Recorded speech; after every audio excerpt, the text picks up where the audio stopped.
Tal y como tenemos fórmulas o algoritmos para representar circunferencias o parábolas o hipérbolas, necesitamos fórmulas o algoritmos para representar curvas, cualquier tipo de curva.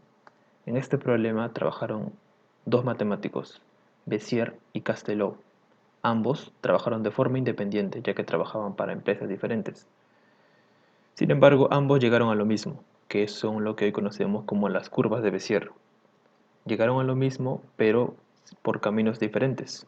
Castelot llegó a esto de una forma más geométrica, mientras que Bézier de una forma más analítica, digamos que utilizando más fórmulas o propiedades matemáticas. Esto lo vamos a entender un poco más adelante. Veamos el algoritmo de Castelot, es decir, la forma geométrica de llegar a las curvas de Bézier. Aquí tenemos la curva más básica, una curva lineal. Tenemos dos puntos, P0 y P1, y la ecuación sería esta. Es decir, haciendo variar el t del 0 al 1, obtenemos toda la región de rojo. Tenemos que notar algo importante, el cual es que en este caso tenemos una curva lineal, es decir, de grado 1. Siempre la cantidad de puntos va a ser 1 más que el grado. Es decir, si tengo una de grado 1, la cantidad de puntos va a ser 2. Aquí tengo una curva cuadrática, es decir, de grado 2. Entonces la cantidad de puntos van a ser 3, justamente como se muestra aquí en la imagen. La fórmula para esta va a ser la que se ve ahí. Y lo otro que hay que notar es que en una curva, cualquiera sea, siempre voy a encontrar dos curvas del grado anterior. Es decir, en una curva cuadrática voy a encontrar dos curvas lineales, las cuales son justamente las que estoy representando aquí por P y Q. Aquí está la primera curva lineal y aquí está la segunda curva lineal, las cuales yo las puedo calcular justamente como hicimos acá, y se muestra, son estas dos ecuaciones acá. Estas dos ecuaciones las puedo reemplazar aquí, tanto en P y en Q, y obtengo la ecuación de la curva cuadrática. Ahora, para una curva cúbica, es decir, de grado 3, entonces voy a tener 4 puntos, los cuales están representados aquí. Y ahora, en una curva cúbica, yo tengo que buscar 2 del grado anterior, es decir, dos curvas cuadráticas. Primero, la ecuación va a ser esta, donde C va a ser mi primera curva cuadrática y C' mi segunda curva cuadrática. Mi primera curva cuadrática va a estar en los puntos P0, P1 y P2, estos tres puntos consecutivos, los cuales yo puedo hallar la ecuación como tal y como dice aquí, ¿verdad? Y para la segunda curva cuadrática, que va a ser formada por P1, P2 y P3, la puedo calcular también tal y como dice aquí, y es esta ecuación de acá, y para C es esta ecuación de acá. Lo único que tengo que hacer es reemplazar en C y en C' y obtengo la ecuación de la curva cúbica. Y de esta forma yo puedo generalizar también para calcular la curva de grado 4. Para la curva de grado 4 voy a tener, como es de grado 4, voy a tener 5 puntos. Y en esa curva lo que yo voy a tener que buscar son dos curvas de un grado anterior, es decir, dos curvas cúbicas. Una vez que encuentro las dos curvas cúbicas, siguiendo este procedimiento, lo único que voy a tener que hacer es combinarlas, esas dos curvas cúbicas, con una ecuación como esta. Pongo 1 menos t y lo multiplico por la primera curva cúbica, más t multiplicado por la segunda curva cúbica. Y así obtengo la ecuación de la curva de grado 4. Y de esa misma manera obtengo la de grado 5, la de grado 6, etc. Como vemos, esta es una forma geométrica de llegar a la curva de Bézier.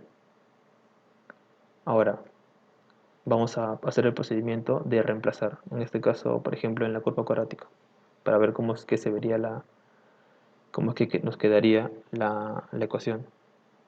Entonces simplemente tenemos el valor de P, tenemos el valor de Q, el cual son estas dos curvas lineales, ¿no? Las reemplazamos aquí, obtenemos todo esto y obtenemos como resultado esta ecuación de aquí.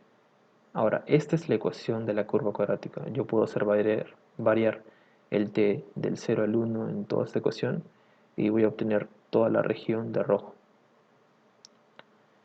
Y bien, eso sería el algoritmo de Castelló para llegar a esta ecuación, que es la que me interesa, la que me genera la curva.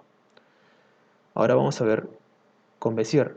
Como vimos, Bézier y Castelló llegan a lo mismo, que es la misma fórmula, básicamente, es la curva de Bézier.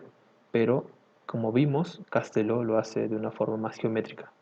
Bézier lo va a hacer de una forma más analítica, ya que él va a usar más, digamos, propiedades o fórmulas matemáticas. Y en este caso, lo que va a usar él para llegar a esta misma fórmula es los polinomios de Bernstein, lo cual les podemos ver ahí. Si nosotros acá nos fijamos en los polinomios de Bernstein cuadráticos, los cuales son justamente estos, y los comparamos con los términos que aparecen en la curva cuadrática, nos damos cuenta que son los mismos. Esta es la manera en cómo se arma eh, la ecuación, en este caso de la curva de Bézier. Simplemente lo que tenemos que hacer es calcular los polinomios, en este caso si quiero la curva cuadrática, calculo los polinomios de Bernstein cuadráticos, los cuales en este caso son estos, los cuales los tengo que combinar con los puntos que tengo. En este caso una curva cuadrática de grado 2, tengo 3 puntos. Entonces los combino con los 3 polinomios y obtengo esta ecuación de aquí. Como ven, hemos llegado a esto, pero no utilizando como en Castelló de forma geométrica, sino de una forma más analítica, utilizando los polinomios de Bernstein. Y de esta manera también podemos generalizarlo, siguiendo estos mismos pasos. Por ejemplo, aquí tengo la curva lineal. Para la curva lineal, lo que hago es calculo los polinomios de Bernstein lineales, los cuales son estos.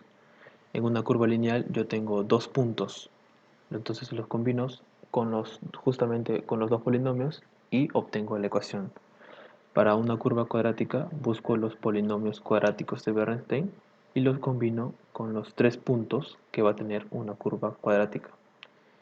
Para una curva cúbica lo mismo, busco los polinomios cúbicos de Bernstein y los combino con los cuatro puntos que va a tener una curva cúbica, ya que una curva cúbica es de grado 3, por lo tanto va a tener 4 puntos.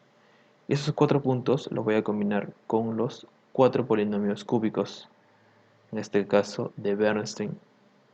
Y bien, ahora entonces podemos de esta manera calcular cualquier curva de cualquier grado. Es decir, para una curva de grado 4, lo que tenemos que hacer simplemente es calcular los polinomios de Bernstein de grado 4, los cuales van a ser 5, los cuales los voy a tener que combinar con los 5 puntos de la curva de grado 4, ya que como es de grado 4 va a tener 5 puntos. Y de esa forma es como se generaliza para grado 5, 6, 7, etc. Entonces, finalmente solamente nos queda saber cómo calcular esos polinomios de Bernstein.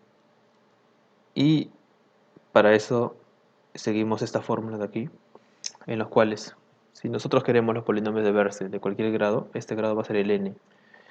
En este n, por ejemplo, si yo quiero los de grado 4, este n va a valer 4. Entonces, como vemos aquí, el v va a variar del 0 al n, que en este caso del 0 al 4. Y del 0 al 4 hay 5, justamente, ¿no? Entonces van a ser, en este caso, cuando n vale 4, es decir, los polinomios de Bernstein de grado 4, van a ser 5 polinomios. Justamente 5 los que yo voy a combinar con los 5 puntos. Y así simplemente, así de fácil, puedo obtener mi ecuación para cualquier grado que tenga, en este caso de grado 4 o de grado 5 o el grado que yo quiera. Este NB entre paréntesis básicamente es el coeficiente binomial, en el cual se calcula como, como esta fórmula que vemos aquí. Y bien, simplemente reemplazando esto podemos obtener cada uno de los polinomios así como obtuvimos aquí. Estos son los polinomios para n igual a 0, es decir, de grado 0. Estos son los polinomios de grado 1, los polinomios de grado 2, los polinomios de grado 3, y así podemos seguir calculando los polinomios de grado 4, de grado 5, de grado 6, ¿no? Donde aquí podemos ver el b, en el caso del grado 3, por ejemplo, el b varía del 0 al 3, ya que tenemos el b igual a 0, el b1, el b2 y el b3. Y así es como se va calculando los demás polinomios para cualquier grado. Y una vez que tenemos los polinomios de Bernstein de cualquier grado, podemos obtener la curva de ese grado, ¿no? La curva de Bézier de ese grado. Y de esa manera podemos obtener básicamente cualquier curva. Y eso sería todo.